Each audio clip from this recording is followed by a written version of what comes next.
Hi, I'm Dr. Lane. And I'm Dr. David Lane. We're going to continue our conversations on the top 10 most effective parenting strategies. Tonight, we're going to talk about having conversations with God, teaching your children what it means to pray, how to listen for God's responses, and how to have a conversational relationship with Jesus. I think personally that that's one of the greatest gifts that you can give to your children is teaching them how to relate to God in that personal way. We had, when our kids were very small, we had a chair in our living room that we called Jesus's chair.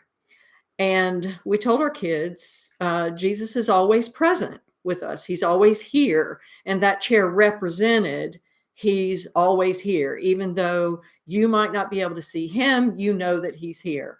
And so nobody sat in the chair because that was Jesus's chair. And it became a representation for them, a symbol of a very abstract idea of the presence of God, unseen presence of God, but it was a concrete and tangible thing that they could connect to when they were small children. Now, as they grew older, the chair went away. We didn't need that anymore because they started to have their own connection with God that was based on how we taught them to pray. So that's what we're going to talk about tonight. In addition to talking about teaching your children to pray, it's important as a parent that you, as parents, plural, that you are praying together with your children and for your children. And so we're going to talk about that some too. If you have we talk about all the time, having a close personal relationship with Jesus. And if we do have a personal relationship with Jesus, it's as if he is here. And that's the idea of the chair and the idea of prayer being conversational. He's here with us. He's all the time. He's fully present, and we can hear his responses to our prayer. Mm-hmm. And that's a really, really important thing to learn, that if we have a close personal relationship with Jesus, it means that he is close and it's personal. Mm-hmm.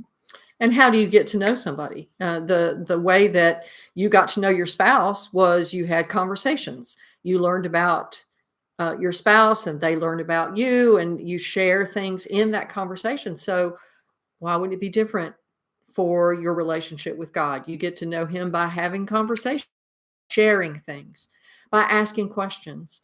And so teaching your kids that that's okay to do that. And I'm not talking memorized, repeated prayers, because that's very impersonal. I'm talking about sitting down with your kids and saying, okay, what do you want to talk to Jesus about today? And there is nothing off limits. You can talk to him about anything you want to, and you can ask him anything you want to. And what we did with our kids is we would say, okay, ask him, let's talk to him, just tell him what you want to say.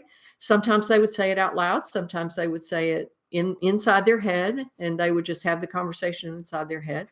And then I would say, or David would say, okay, let's just be quiet for a minute and let's listen with our hearts, not with our ears, but hearts. And let's see what comes up for you. What kinds of things are you receiving from God when you open your heart and you just listen with your heart? And honestly, some of the most beautiful things that I have ever heard God respond in prayer, I've heard coming out of the mouths of my children or my grandchildren. Just lovely, beautiful things that you can tell by the words. You know, if a 3-year-old or a 4-year-old says to you, he says he loves me so much that he would do anything for me. And you know that 3-year-old didn't come up with that. They couldn't have come up with that on their own. That language doesn't sound like a 3-year-old. So I hear those kinds of responses from them, and it's not only great for them, it's edifying for you, because it reminds you of the same thing, that you can always talk to him and he's always present and you can always receive that answer. So when they're young, you keep it very simple, very just, say what you want to say, and then let's listen. When they get a little older, and what I've noticed is when they get older, there's more things in the way of them hearing. Now they've got maybe some beliefs that they're not good enough, or some beliefs that are building in them that they don't deserve to hear from God, or he doesn't care about them, or whatever. And so then there's blockages sometimes that come up. And so you reassure them and explain to them, it's okay. It's all right. It's like having interference. There's a lot of white noise or something that's in the way. There's interference. But if we ask him what's in the way, then he can show us what's in the way. And then that then becomes something that you can work on together and move out of the way. But I always encourage my kids to ask anything they wanted to. Ask any question that you have that you want to know. And sometimes it's, can I go to Susie's house to have the spend the night party? But a lot of times it's much deeper than that. It's much more about, do you care for me? Do you love me? Do you want me? And those responses from Jesus can be very uplifting and encouraging for your kids. And it helps them learn that there is something solid that they stand on. Mhm. And if we stand on something solid, then we can go anywhere, we can do anything in life. But if we don't have that solid pedestal, if we don't have a good anchor point, then life is much more difficult. And so it's really, really important to know the ground that we stand on and the ground from which we can move. Mhm. One of the questions that I encouraged my kids to ask as they started moving into early adolescence, 10, 11, 12, that age is, who does God say you are?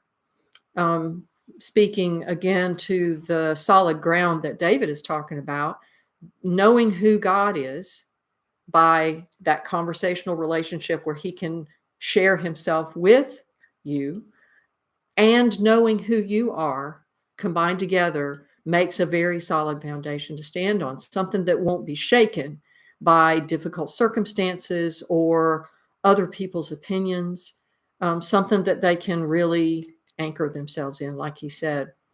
So that's a good question to suggest that they ask. We talked in an earlier video about calling out your child's identity. Well, asking God, who do you say they are? It tells you who their identity is. So then you know what to call out. Also, what better way and with what greater authority could you speak than to have God say, I see you as, and then tell your child who he created when he made them. These are beautiful conversations. So that's one aspect of prayer in the home. Another aspect is sitting together with your children and all of you praying. And maybe you're having a family conflict. We had this happen several times where we just all came together in the living room and said, okay, something's going on. We need to find out. What's a better way to find out than to ask Jesus to expose it? Let's all pray together and see what he says, and let's listen. Everybody listens, and everybody shares what they heard. And again, from different perspectives, maybe Jesus pieces the whole puzzle together by showing everybody their part in it, or showing everybody a part of the picture. And then you ask him for solutions. I had a mother tell me one time that she was just really struggling with her daughter, and she didn't know what she was going to do. It was like, serious acting out, serious kinds of problems. And she said, all I could think to do was to pray. And so I went in my bedroom, I closed the door, I got on my knees, literally, and I just opened up the floodgates and cried out to God and asked him for, give me something, give me answers. And he actually told her 2 or 3 steps to take right at that moment with her daughter. And it was an approach she'd never thought of. It was something she'd never tried. So she says, thank you, Lord. She gets up, she goes and tries it, and something clicked with the daughter. And there was this breakthrough between the two of them. And the daughter finally realized, you're not my enemy. And that was because of how Jesus shared with her how to intervene. So our prayers individually and with each other as parents, hearing from Jesus, what do we need to be doing? Our prayers as a family, we're all listening to Jesus and asking him, what do we need to be doing? Or what is the problem in the room? Or where do we need to go on vacation? What would be fun for everybody? We have to solve the problem of finding something that everybody's happy with. Lord, what's your suggestion? These kinds of interactions can be very powerful. It sets a wonderful base for your kids for moving forward in life when they have difficulty or they just feel lonely. They've always got him to talk to. They know how to make that connection. They know how to open up and have that conversation. So like I said, I think that's one of the most valuable gifts you can give your children is teaching them how to make that connection with Jesus. All right. I appreciate your attention. I hope this was helpful, and we will continue these conversations next week.